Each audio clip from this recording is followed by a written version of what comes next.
The Brewers are up 4-0 going into the bottom of 3 for the for the Milwaukee Brewers. They score 4 runs there in the second inning. So tell us how everything is going, how they scored the runs, how the pitching is looking. He is Mitch Thunder Nellis from the Mason Crosby Show with Mitch Thunder Nellis, presented to you by Verizon, the number 1 market in Milwaukee. He joins us now. Mitch, what do you make of things and what you're seeing there at American Family Field? Sparky, it's not often that a day game in the middle of June is as electric as AmFam Field is right now. It is truly electric here, and it just, I think a lot of people want to see a pitching duel and wanted to see a pitching duel, but I know Brewers fans are very comfortable with how that bottom of the second inning went, because it sure is nice to have a 4-0 lead here in the third inning with the home team doing everything right so far through 2.5 innings. I tell you what, Yelich continues to stay hot. He has an RBI hit in this one, which is great. Freely gets an RBI. Haas with a double to score another one to go along with it. And then Joey Ortiz with an RBI. That's how they get the 4 runs. Christian Yelich being as hot as he is one thing. It's a completely another thing when you're facing a guy like Paul Skeens, who I'm assuming, as you're watching him in person, is pretty impressive, even though the Brewers have 4 up.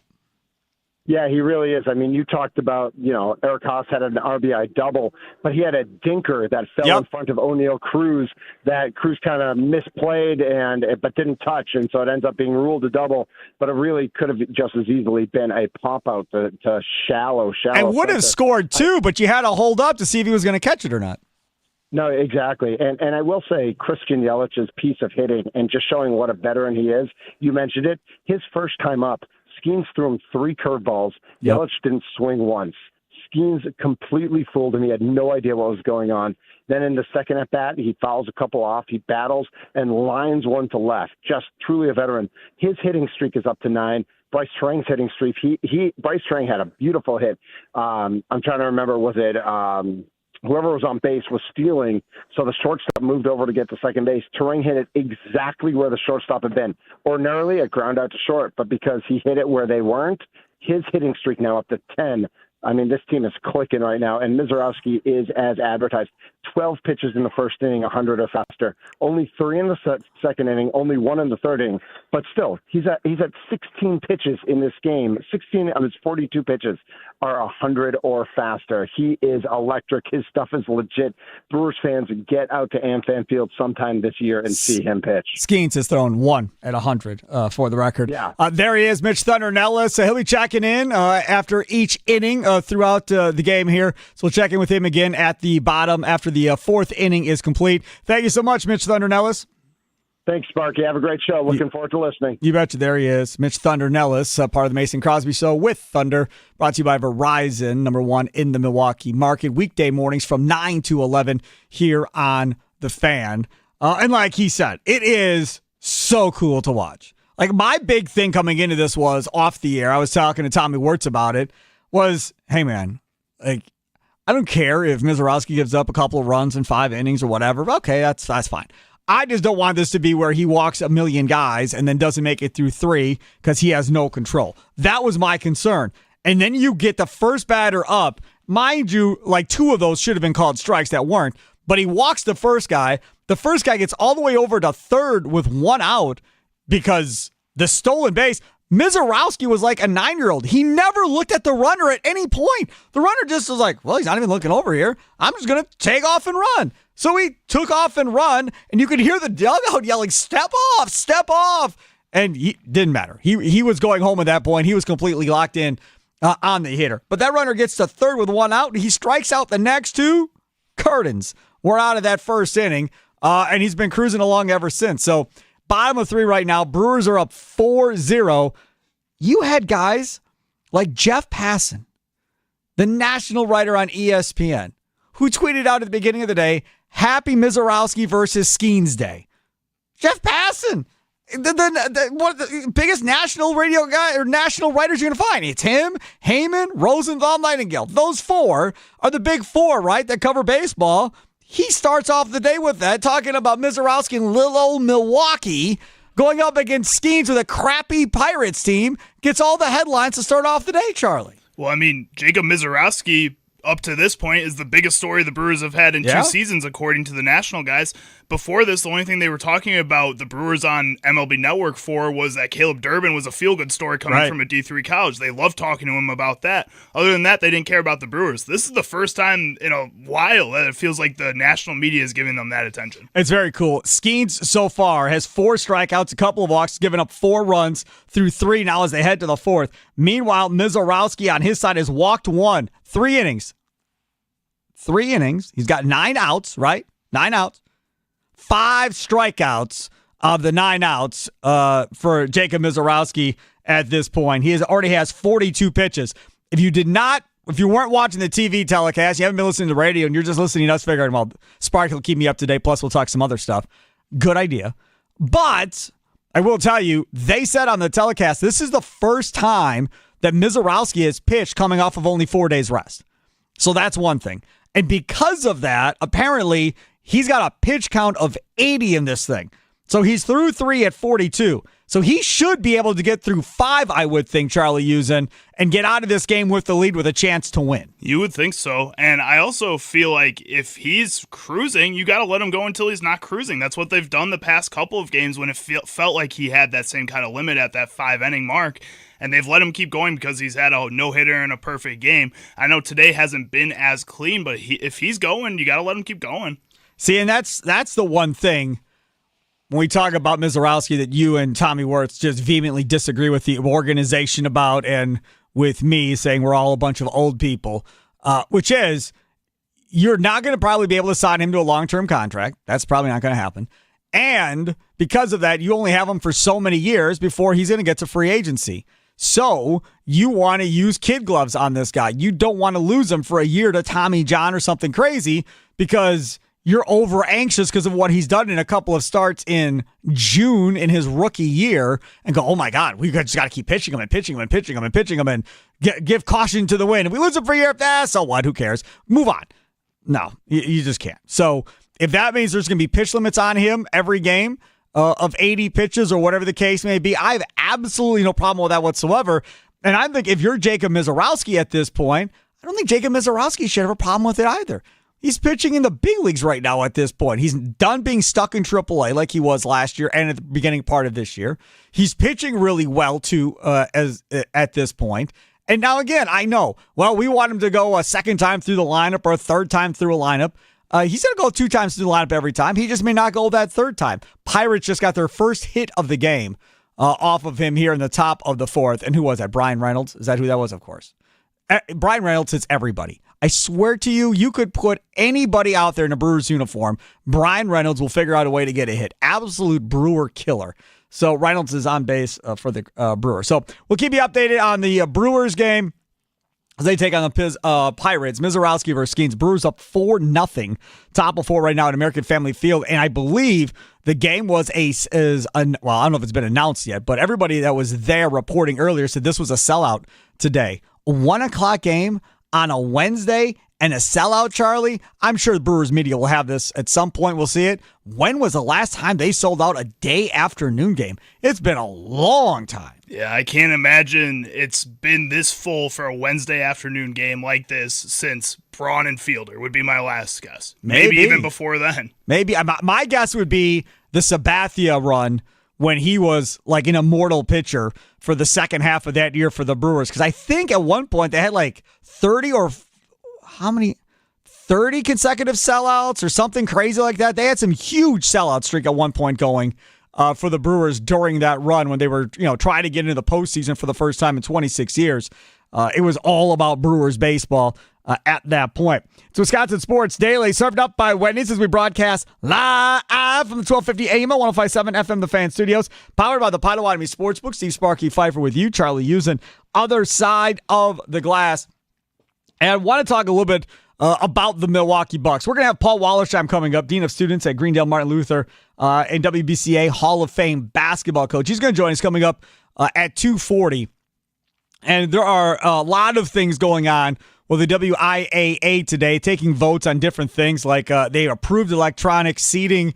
So we have to get his thoughts on that. Plus, they decided against a shot clock, any variation of a shot clock. They're just not in on a shot clock era and doing that. They've been getting nationally criticized across social media. Mike DeCourcy, our guy from the Sporting News, last night, when it got tweeted out that it wasn't even going to be voted on, Mike DeCourcy was all over it, saying this is crazy and how are we still at a point where we don't have a shot clock? So we'll talk with Paul Wollersheim about that coming up at 2:40. Gary Wolfel, WolfelsPressBox.com, formerly the Racine Journal-Times back in the day. He joins us coming up at 3:20. We'll get his take on all the rumors and stuff that he's hearing from around the NBA, as it is draft night tonight in the NBA. Unfortunately for us Bucks fans, the Bucks don't have a single first-round pick.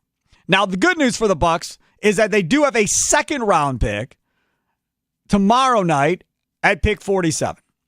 So that at least is good, that they're at least going to get one pick out of this. Now, they do have the wherewithal to where they can go out and buy themselves a pick if they want to do that at some point too. Now, whether that's another second-round pick or however they want to go about it. The question that we have for you about the Bucks is this. If you're going to make a move for a veteran player, who would you want it to be for? Going to make a move for a veteran player. Who do you want it to be for? The Nicolay Law Fan Talking text line 414-677-1250, 414-677-1250. And you can also Facebook and Twitter us at The Fan Milwaukee. Sound off with a voice message on the Odyssey app. Let's talk a little bit about some of the odds that I am seeing out here on a couple of players that are being attached to, not just the Bucks, but other teams. Got one here. This is from sportsbetting.ag or whatever. NBA trade odds, right? Bradley Beal's next team. Now, Bradley Beal's contract is awful. Bradley Beal has a no-trade clause as a guard. They tried to play him at point guard in Phoenix. That did not work. Oklahoma City Thunder, 4-1. Why would the Oklahoma City Thunder ever want to touch Bradley Beal, Charlie? Why would they be the favorites? I mean, why not? You just won the NBA Finals. Right. If you can give nothing away to get a guy like Bradley Beal, who has shown in the past to be a 30-plus point per game scorer, I mean, why not just have the rich get richer? I don't think he really hurts a team like the Thunder at this point in their build, and they have so many draft picks, so many young players, still have cap space because of that. Why not give it a shot? See if it helps you out, be even more efficient on the offensive end. Because they were great on defense. You don't really need any more defense. Why not get better on offense? Because he's a loser, and I don't want a loser on my team. If I'm bringing somebody into the Thunder, I want somebody that's been a part of a winning culture and has been at the top. He was part of a losing organization forever with the Washington Wizards. Then he went to the Suns and dragged that franchise down. I'm not interested in Bradley Beal, for me personally. If I'm a defending champ or have aspirations to be a champion, I don't want him around my organization. If I'm going to look for Bradley Beal, again, he has a no-trade clause, which means he's probably going to say no to all these other teams. But if I'm looking for Bradley Beal, I'm looking at it from the aspect of the Pelicans, the Hornets, teams like that are trying just to get into the playoffs, and they would be happy. Somebody where he can just be that guy, that scorer, and doesn't have to worry about sharing the spotlight or anything else like that, and can just be that shooter. But when you're trying to bring him into a team environment where you got to share the basketball, play defense, do all the right things on a championship caliber team, I don't think Bradley Beal is the guy you want for that. Well, I also feel like he's only been put into that type of situation once before with the Phoenix Suns, and I can't really say the construction of that Phoenix Suns team outside of their 3 stars really made any sense. I don't really think they put him into that good of a position last year or the year before that when he was injured for most of that season. I think you look at the way they built that big 3, they didn't fit together. The role players didn't fit around him. He's never been in this type of situation. He's only been in loser organizations, if we're being honest. I think you look at a guy, and I know these aren't one-to-one comparisons, but Kevin Garnett going from the Minnesota Timberwolves to the Boston Celtics, when you go from a loser organization to a winning organization, sometimes it changes your mentality a little bit. No. That's not true. That T-Wolves team had Cassell, Sprewell, Garnett. They were a playoff team. They were not. That was the not Washington Wizards. The entire time Bradley Beal was there was a playoff team. That is not. They were not. Except for the final 2 seasons. Yeah, him and John Wall led that team to the playoffs for 4 straight seasons. Okay, 4 straight seasons. That's a long time. That's a long period. Look up Bradley Beal and his years, and then tell me the team records for the Wizards each of those years. because at the end, it was atrocious. And then he went to the Suns, and again, we said it when it happened that you're trying to put a square into a circle, essentially, that there was no chance he was going to work as a point guard in Phoenix next to Devin Booker. It was a horrible decision by Phoenix to do that. And Beal said, okay, I'll go there. Why? Well, because they got 2 stars there, and Durant and Booker, and it was like, I'm great, they're great, we'll figure it out. And then they didn't figure it out. And then I think him and Bud had issues. Like, it just was never, ever going to work from that perspective. You see the records in Bradley Beal? All right, what do we got? So it's, if we go back to his rookie season, they were not very good. So 2014, 2015, 46 and 36. 2015, 2016, they were 41-41. John Wall got injured that year. 49 and 33 the following year.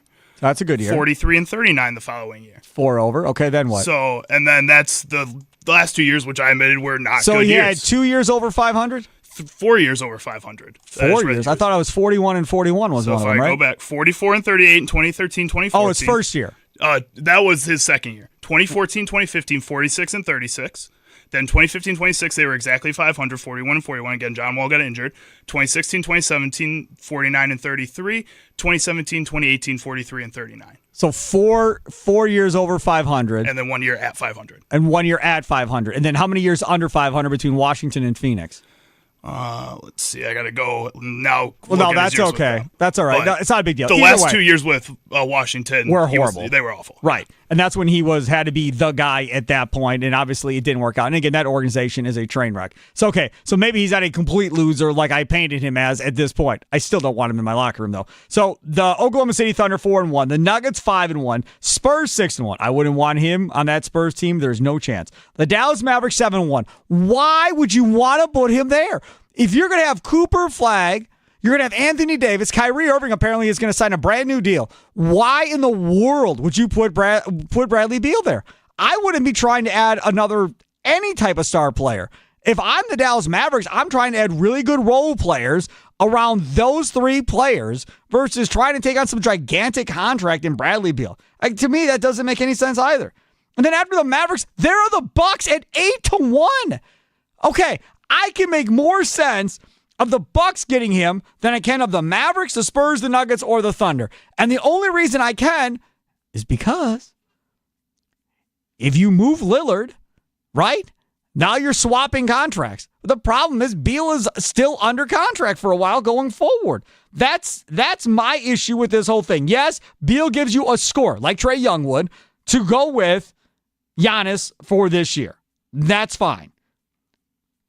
But Bradley Beal, is he a good enough 2 to win a championship with if Giannis is your 1 at that point? Because if you go back and you look at numbers, he's very comparable to Chris Middleton. Those numbers are very, very similar. I remember doing the comparisons of Middleton and Beal for years on this show. And guys who put on social media, player 1, player 2, who would you rather have? For a long time, people would rather have Bradley Beal than Chris Middleton for a good portion of both of their careers. In this market, people wanted Beal over Middleton. Beal's making, $53.6 million is his cap number in 25-26. He's 32. Next year, his cap number is $57.1 million in 26-27. And then, that's a player option, which he's going to pick up. Then he's a free agent. So you clear him in 2 years. So, would you rather have Lillard or Beal?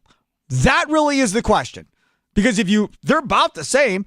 So you could have Beal for 2 full years or Lillard for a year and a month or 2 months, depending on when he comes back from injury. Which one is more beneficial for the Milwaukee Bucks to keep Giannis happy? I guess Bradley Beal, if we're being honest, because he's going to be the one on the court. I mean, Damian Lillard isn't going to be here. If he can stay healthy, yes. That's if he can stay healthy.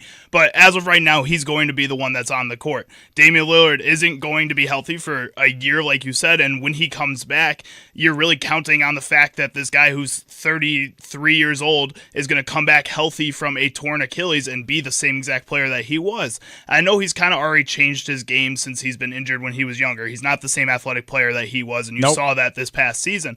But his shooting also wasn't exactly as efficient as it was and as consistent as it has been in his career this past year. So you worry that a year out from that and into that more veteran age, is that going to be hurtful for this team more so than a guy that can just be on the court at least? Beal played 32 minutes a night and averaged 17 points, 3 boards, and 3.5 assists.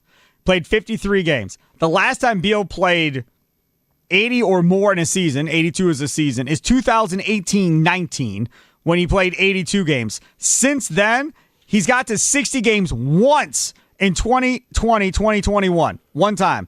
All the rest of them have been in the 50s or in the 40s game played. So, yes, he'll be ready to go when the season starts. Damian Lillard will not. But if he's going to miss 30 games, because that's pretty much where he's been the last several years, is missing about 30 games, is that still a deal you want to do? It's not worse than what Damian Lillard is going to miss next season. It may not be that much better, but it's not worse. And really, if you do this deal, if you do Lillard for Beal, because in my opinion, you could do this straight up, because you can just sell to Phoenix. You're going to have Lillard at full go next year to put with Booker out there on the court. I think that makes a lot of sense. And again, then you also have Green coming in as well, right? So you have Green, Booker, and Damian Lillard for the Suns in the 26-27 season before Lillard is up. And then if you're Phoenix, if you want him to be a mentor to Green and be a leader to Green, that's something maybe that you consider. I really didn't think by the end of this conversation I would be thinking to myself about Bradley Beal to the Milwaukee Bucks. But maybe Bradley Beal to the Milwaukee Bucks makes sense. I mean, that's the question, right? Him versus Lillard. They got similar contracts. They both have player options next year, and then they're both free agents. But you would have Beal all of this year where you're not going to have Lillard. All right, before we get to a quick time out, let's get to our guy, Mitch Thunder Nellis from the Mason Crosby Show, weekday mornings from 9 to 11, brought to you by Verizon. Here on The Fan, he is at American Family Field. They are through 4 innings. What do we know, Mitch Thunder Nellis? Well, the no-hitter is gone. As Scott Grodsky from CBS 58 tweeted out, Brian Reynolds is a cheat code against the Brewers. Brian Reynolds with a solid single to right breaks up the no-hitter. And Mizrowski then walks Horwitz. So 2 men on, nobody out. There's a mound visit by Chris Hook. He gets Gonzalez to ground into a double play and then hits 103 times against O'Neill Cruz, including twice at 102 to punch him out to end the top of the 4th. Mizrowski seems to have righted the ship after a quick hit and walk. Still electric. Still 4-0. Still just like blown away by the poise this kid is showing. First game, he gave up no runs and no hits in 5. Second game, he gave up no runs and no hits in 6. This game, he's through 4 and has given up a hit. Clear regression. I'm not sure we're going in the right direction anymore with Mizrowski. I know. It's brutal. I think they should probably just trade him to the Dodgers now. No, I'm just kidding. There is the sentiment here, though, at the ballpark that at some point both these starting pitchers will be Yankees or Dodgers. I said Brewers fans are not ready to think like that. We have this kid for X amount of years, a lot of time still. Let's just enjoy it. He is just dealing on that mound right now here in the top of the 5th. And it's just a pleasure to watch him. No doubt about it. Thanks a lot for checking in. We'll talk to you again after the 5th inning is complete. Mizrowski back on the hill. There he is, Mitch Thunder Nellis, part of the Mason Crosby Show, weekday mornings 9 to 11 here on The Fan. Mizrowski, I didn't see. When we get back out of this, what are they doing? Looking at his shoes? Once we get back out of this shot, here he goes. He's at 60 pitches. And the number they set on FanDuel Sports Network was 80 pitches he was going to be capped at today. And then he's going to be pulled out of the game because it's the first time he's gone on 4 days rest. So he needs a quick 5th inning here to have an opportunity to get through the 6th. And he's facing 6, 7, and 8 in the Pirates order. It would be great if he could get through this inning on about 12 pitches. Because then they have a decision to make. Do they pull him at 72 through 5, or do they let him go back out there to attempt to start the 6th? That then becomes the question. Let him go, baby. Let him go. Let's see what happens. Yeah, no. And see, you have to understand, Charlie has dual purpose here, right? Because if Mizrowski goes down with some horrible injury, the Cubs benefit, and they don't got to worry for that. They don't got to worry about Mizrowski then if they lose him. Infield hit by Tommy Pham. I can't stand Tommy Pham. So that's where we're at there. Let's take a quick time out. Coming up next, NFL collusion talk. I know you're excited. I wasn't even going to talk about this stupid topic yesterday. And then somebody brought it up on the YouTube chat. And again, you can follow us on YouTube at The Fan Milwaukee, the @ symbol, The Fan Milwaukee. And we live stream all the local shows now. So if you want to chat with us there, you can do that as well. Folks, this collusion stuff, much to do about nothing. Just all overblown, over talked about. Tyler Dunn gets sucked into this nonsense on Twitter. Well, we're going to discuss this, and I'm going to calm everybody down. That's coming up next. It's Wisconsin Sports Daily, served up by Wendy's, live from the 1250 AM at 105.7 FM, The Fan Studios, powered by the Potawatomi Sportsbook. Time for your fan weather forecast. 74 degrees, cloudy right now. Looks like a chance of rain coming up here at about 6, 7 o'clock tonight. Low of 65.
Got him!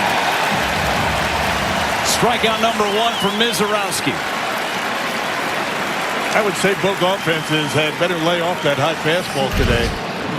101 above the strike zone. There's no chance to be able to barrel that up. To foul it off is quite hard to do as well.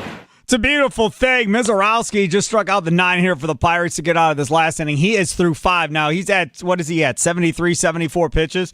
His number is 80, they said on the broadcast today. So I would assume you will not see Mizorowski in the 6th, that his day is probably done for the Milwaukee Brewers. But we'll talk more to Thunder coming up at the conclusion of this inning. Also, Paul Wollersheim, Dean of Students at Greendale Martin Luther, WBCA Hall of Fame coach, joins us at 2:40 to talk about the things voted on today by the WIAA for basketball and the things that should have been voted on today that weren't. Again, that comes up here in about 10 minutes. Just quickly. Just quickly. I just want to quickly talk about the NFL collusion. We're not taking calls or nothing like this. Because to be quite frank with you, I don't even want to talk about this. But I'm so sick of seeing everything. I wasn't going to talk about it yesterday, and I got suckered in by one of y'all on the YouTube chat. Again, at the Fan Milwaukee in YouTube. Use that @ symbol. Wanted to talk about it. So I talked about it and lost my mind. So now today I see Tyler Dunn. Tyler Dunn says this on Twitter. This is why we're pro player at just about every turn. They're one sacrificing body and brain each week. Every single player deserves every single penny because it'll never be enough. What a wild exchange. I read this exchange from the Pablo Torre podcast. What is so wild about this? So it says, on July 23rd, 2022, Mr. Spanos, the Chargers owner, congratulates Mr. Bidwell, owner of the Cardinals, on the contract that his team signed with Mr. Murray. Their text exchange was as follows. Spanos, congratulations on signing Murray. Nothing wild about that. Bidwell says, thanks, Dino. Okay, maybe that was a little over the top. Maybe it was a little wild, a little spicy calling him Dino. Not professional, yeah. Right? Dino, right?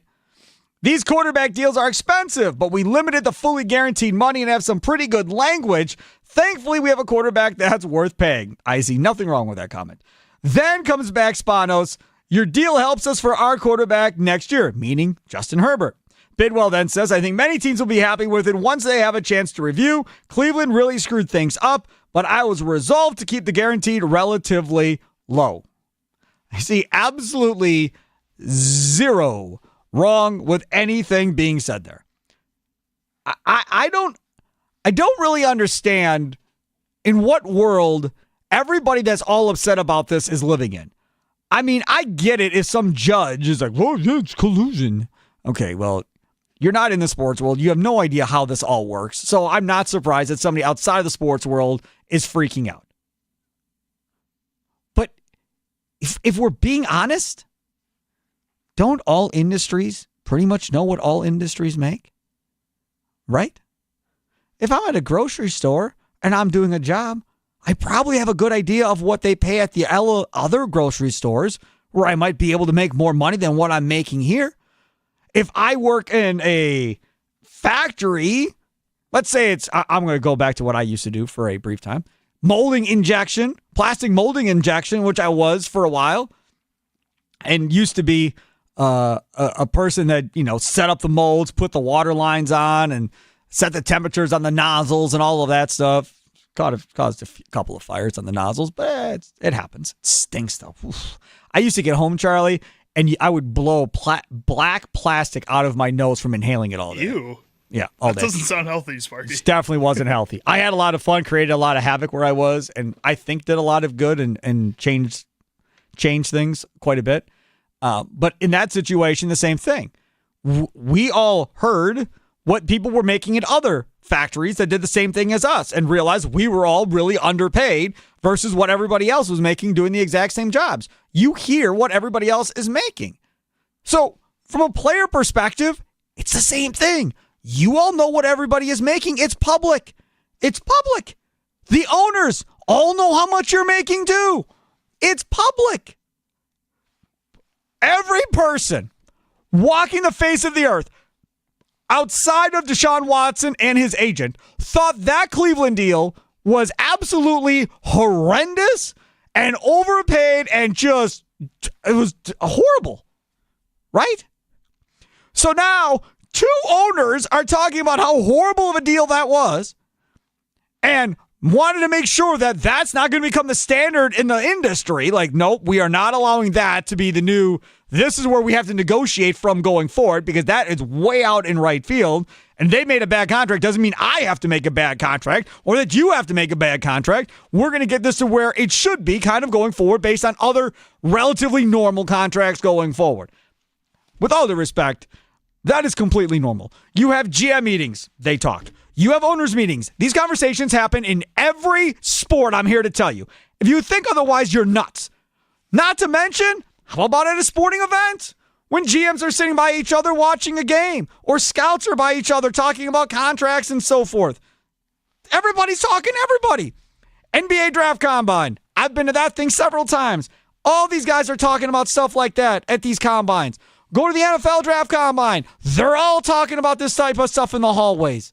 This isn't anything new. This isn't anything earth-shattering or different or breaking. And oh my God, what's happened to the NFL? This is how it's always been. You know what? It's no different than a player like Watson getting his deal and then talking to Justin Herbert and going, I set you up, man. Take them for all they got, baby. Screw them. Get as much as you can. Now, if that happens, are they colluding against the owners because they're trying to get as much as they can? No. And are the owners colluding because they're trying to save a few bucks and not overpay somebody like Cleveland did? No. That's their job. Their job is to get the best deal. Do I wish that we paid Charlie more? I do. Do I have any control over it? No. The company decides how much they want to pay Charlie or Tommy or anybody else. It's simple. Like, I don't... This whole conversation getting so blown out of proportion is so stupid to me. It makes absolutely zero sense across many levels. And this is the one time, well, there's been many times I wish Gary and Leroy were still with me because I miss both of them dearly. But this is the one time where I don't think they would disagree with me. I think they'd be like, yeah, we know this has been going on forever. This isn't anything new, Sparky. It's been going on forever. It's just nothing new. And I don't, maybe it's a slow news day because we're in June and we've got nothing else to talk about, so people want to talk about this nonsense. And congratulations for Pablo Torre for doing all the research and the work. I'm not trying to diminish what he did. But what I am diminishing is all the blown up nonsense talk about it. And there is, in no world should any player, unless they're like 19 or 20 and they're just getting in the league. But if you've been in the league 10 years, 12 years, or you know players that have been in the league, this stuff has been going on forever in all sports. It's not just this, it's all sports. All right, let's take a quick time out before we get to Paul Wollersheim, Dean of Students at Greendale Martin Luther and WBCA Hall of Fame coach. Let's go to our guy, Mitch Thunder Nellis from the Mason Crosby Show, weekday mornings, 9 to 11, brought to you by Verizon here on The Fan. What is the latest at American Family Field? Your final line on Jacob Mizorowski, 5 innings, 2 hits, 2 walks, 8 strikeouts, 74 pitches, 50 first strikes. Rob Zastryzny now in the top of the 6th. He just got the first man out. His arm may fall off in this game. I feel like they pitch this dude every day. They do. You're not wrong. He is the lefty out of the pen that they use in not quite the high leverage situations. They use Kane again, but he seems to be pitching every day. So we'll see if they can get an inning. They might. I don't know if they're going to try to get 2 out of them. But Mizorowski, 5 innings, in line for another win. If the Brewers can hold on to this 4-0 lead, he will improve to 3-0 in his first 3 major league starts. 3 starts. Nobody has scored a run on him in the first 5 innings of any of the first 3 starts. Actually, in the first 6 innings of any of the first 3 starts. 16 total innings, 3 total hits. Oh, my God. That's crazy. I mean, that is just... I know we have Giannis, and he's a unicorn, and we're blessed to have him. But Mizorowski, I don't know, man. Maybe he ends up being the Brewers' Giannis before this whole thing is said and done. I'm blown away by it. And I would assume he probably got a standing ovation as he walked off the field there in the 5th, I would guess. He did. It wasn't quite clear that he was coming out of the game. He did get a standing ovation. I think it might have been bigger even. And my question is, how many fans now in the next inning or 2 leave Skeens and Mizorowski out of the game? I think a lot of people came to see that pitching duel. It didn't really turn into the pitching duel, but obviously the home fans are very happy with where we are here in the top of the 6th. But with both those pitchers out now, with a 4-0 game, especially if the Brewers pile a few more runs on in the 6th or 7th inning, this could be an early departing crowd. And I, honestly, if that's your choice, I can't hold that against you, especially you got to see Mizorowski. Yep. You got to see the magician pitch. That's what matters. No doubt about it. Thunder, thank you so much for coming on, man. I appreciate it. You bet. Thanks, Sparky. You betcha. Take care. There he is. Mitch Thunder Nellis, Mason Crosby Show, weekday mornings, 9 to 11, brought to you by Verizon here on The Fan. Hey, mornings can all start to feel the same, so if you're looking for a fresh wake-up call, look no further than Wendy's Breakfast. Try a breakfast bacon and with fresh cracked eggs and crispy bacon, a grilled sausage breakfast burrito, or maybe even a honey buddy. Don't even think about sleeping on Wendy's seasoned potatoes and English muffin sandwiches. Doesn't matter what you go for, it's gonna change your life. Okay, well, it'll at least freshen up your morning. Ready for a fresh wake-up call? It's got to be Wendy's. Up next, Paul Wollersheim, Dean of Students at Greendale Martin Luther and WBCA Hall of Fame coach. Wisconsin Sports Daily, served up by Wendy's. Live from the 1250 AM and 105.7 FM The Fan Studios, powered by the Potawatomi Sportsbook. Sparky here.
Got him!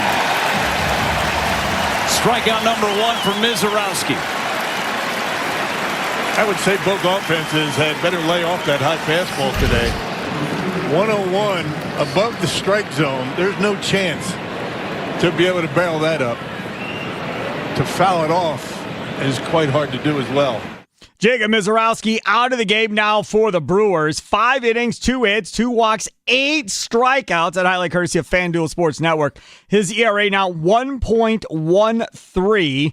We are in the bottom of the 6th. Brewers are up 4-0 over the Pirates. Paul Skeen's long gone as well in this one. It is Wisconsin Sports Daily, served up by Wendy's. Steve Sparky, Fifer with you. Wade versus Diener is back for year 3. Join NBA stars Dwayne Wade and Travis Diener on June 27th for the Champions for Literacy celebration as they make an impact in Milwaukee and at Marquette. Tickets on sale at wadeversusdiener.givesmart.com. wadeversusdiener.givesmart.com. Joining us now, you can watch him joining us here on YouTube. The Fan YouTube page is up and going, streaming all of our shows live at The Fan Milwaukee on YouTube. Use that @ symbol right on your keyboard, at The Fan Milwaukee. He is Paul Wollersheim, Dean of Students at Greendale Martin Luther, WBCA Hall of Fame coach. I could think of nobody better to get on than you, Mr. Wollersheim, for everything going on with the WIAA today. Thanks for coming on. Hey, no problem. Glad to be here. Okay, so last night, Travis Wilson from Wisconsin Sports Network tweets out that they decided that there wasn't enough support to even have a vote on talking about a shot clock for Wisconsin high school basketball. And it blew up nationally. Mike DeCourcy from the Sporting News, who covers college basketball and has done so for many years, has been on this show, absolutely was just appalled by the fact that wasn't even a conversation. I've seen other national writers appalled by the fact that this isn't a conversation in Wisconsin as far as the shot clock goes. Your thoughts? Obviously, you've coached for quite some time, now retired, as far as if and when we think we'll ever get to this point of having a real shot clock. Well, you talked about Travis Wilson tweeting that out. His argument on this is that it's not going to matter, that it's not going to make for more college players. It's not going to make a difference, so to speak, with the game for developing players. If I'm reading him right. Right. And I just say, who cares? Because it's played in professional basketball. It's played in college basketball. It's played in more than half of high school basketball. It's the way the game's played.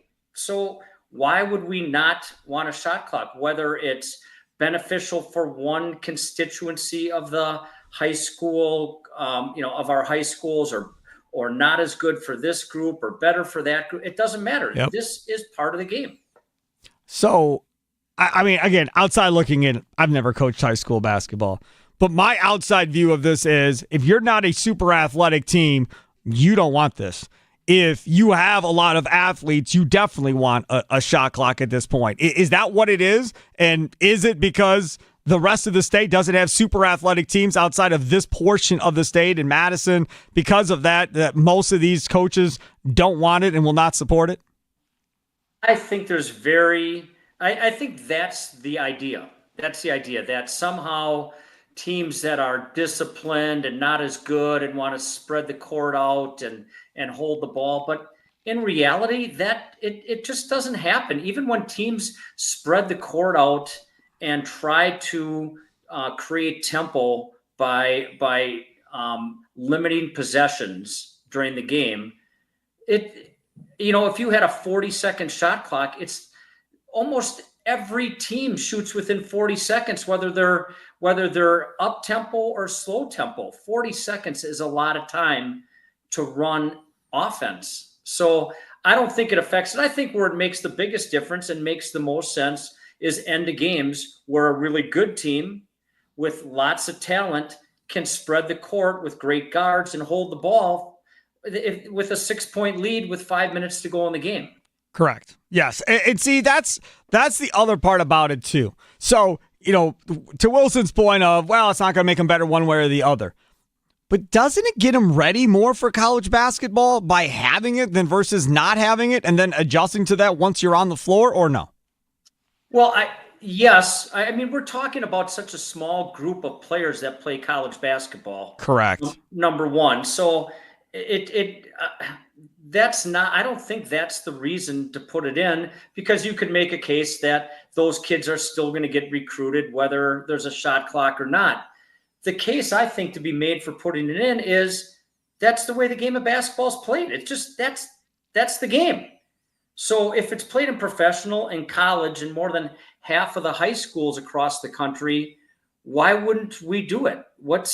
And I don't want to hear about money. Every school district, I mean, we got high schools with domed outdoor practice facilities. Really? Yes. For football and for football, right? Yeah. For football and softball. Yeah. I mean, people find the money. There's no way that these schools aren't going to find the money across the state to get a shot clock in and figure it out. If more than half the states have figured it out, Wisconsin high schools and Wisconsin administrators and athletic directors can figure out how to put them in. I agree. Paul Wollersheim, Dean of Students at Greendale Martin Luther, WBCA Hall of Fame coach. Again, we're streaming this live right now on YouTube at The Fan Milwaukee. On YouTube, use that @ The Fan Milwaukee, or you can stream us live on the Odyssey app, AUDACY, or at thefanmilwaukee.com as he joins us here on Wisconsin Sports Daily, served up by Wendy's. Some of the other things that didn't get to the point of being voted on was releasing playoff seeds and brackets a week later than it does currently. Would you be for or against that? Are they talking about a week before the playoffs? Yes. Yeah. It used to be that you knew the group of schools that were in your bracket before the season started. Correct. And so if it means that they get better pairings and more equitable seedings, I would be for that. I would be for that. And then the other thing that didn't get voted on was expanding the state tournament as well. Now, I don't know how many teams they want to necessarily expand this to, but there's all this talk about the NCAA tournament expanding as well. I'm completely against that. From a high school standpoint, does this need to have more teams involved in your mind? I think it's fine the way it is. They're talking about, I think they do, there's 5 divisions right now with 4 teams each. I think it was a mistake. I don't know how many years ago when they went to 5 divisions from 4. Our state isn't that big to have 5 divisions. Right. So it's removed a little bit of competitive. I think the Division 1 is watered down because of that. There's not that many teams in the Division 1 to keep it where it used to be 8-4-4-4. Now it's 4 in all 5 divisions. There's talk about going to 8 teams in all 5 divisions. I think that could be done, but I'm okay with it with 4 teams in each division right now at state. Okay. The one thing that was approved was electronic seating will be based on, because they're going to have electronic seating apparently now.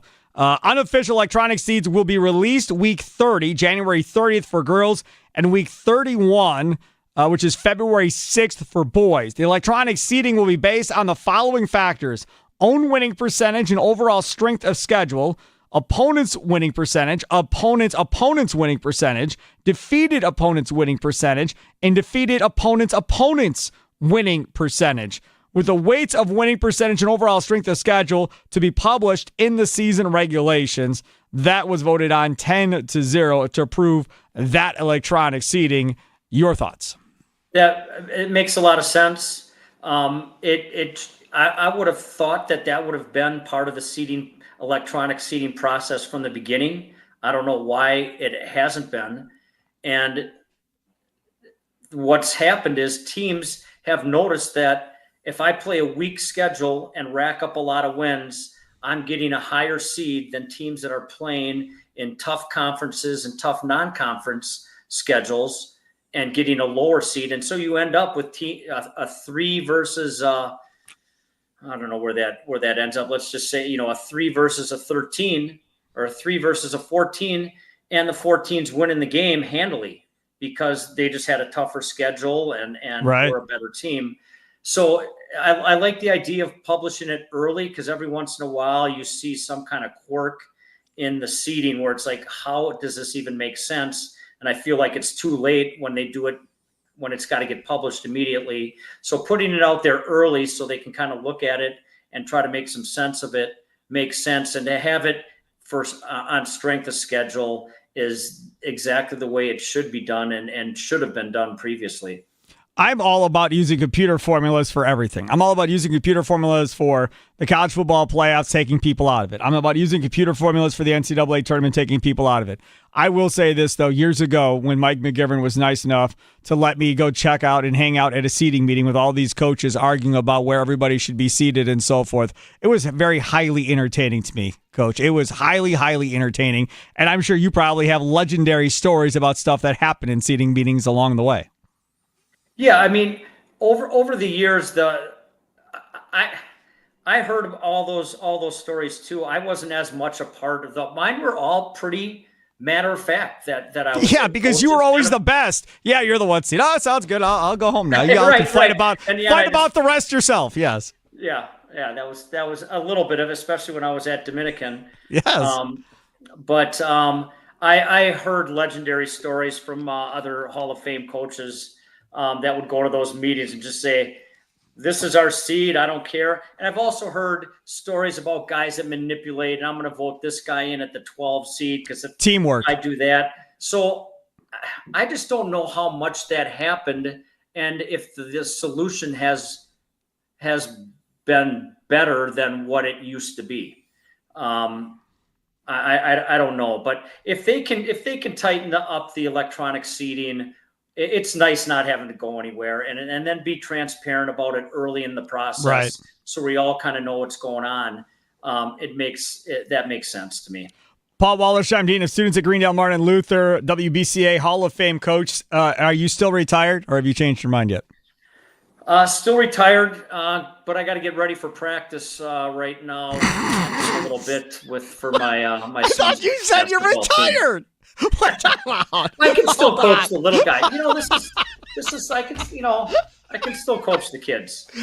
I'm sorry, man. Y'all, you coaches, man, you're going to coach, all of you are going to coach the day you're dead. Because then when your kid gets older and then he has kids, grandpa's going to coach us. Don't worry about it.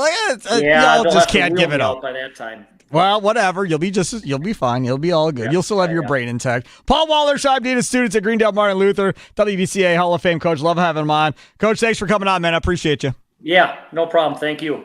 Take care. There he is, Paul Wollersheim, joining us again right there on YouTube, as we are streaming it on YouTube as well, at The Fan Milwaukee on YouTube. If you miss any of the shows, you can always go back and listen to it at thefanmilwaukee.com or on your Odyssey app there. But now you also have YouTube as an option to go back and watch any of these shows on video and see our pretty faces right there with you. Speaking of pretty, the colorful screens, the Potawatomi Sportsbook await you today. If you want to go over there and put a couple shekels down on some games, it can show you 30 sporting events all at one time. I bet you they're packed right now for this game. I would imagine, because the Brewers game was a sellout this afternoon, and right now top of 7 Brewers are up 4-1. But with them in this game, Skeens against Mizorowski, I would assume it's packed. And that's why I always tell people, reserve ahead of time. Get your seat, get your table, get your booth ahead of time so you know you're going to have a seat when you get there by going to Potawatomi.com/sportsbook. Potawatomi.com/sportsbook. 48 beers on tap, dozen different specialty cocktails. You got gambling kiosks right when you walk in off of the parking garage there. Free parking garage. You don't got to pay crazy prices like you do downtown. Right there off the parking lot, you walk in, you can put your bets in, check out all the fine dining restaurants all over the Potawatomi Hotel and Casino, or have the amazing food at the Potawatomi Sportsbook Kitchen. Burgers, wings, wraps, salads, sandwiches, all-day brunch, homemade desserts and pastries made on premise every day, and they are spectacular. They're so good. You'll love them. Reserve your seat ahead of time. Potawatomi.com/sportsbook. Coming up next, we had a grown man in a Major League Baseball game crying yesterday. He did not get hit by a pitch. He did not get hit by a flying bat. Nobody threw a beer can at his head. He just lost it and started crying. We'll tell you why and where is the line on this topic. It's Wisconsin Sports Daily, served up by Wendy's, live from the Fan Studios, powered by the Potawatomi Sportsbook. Sparky here.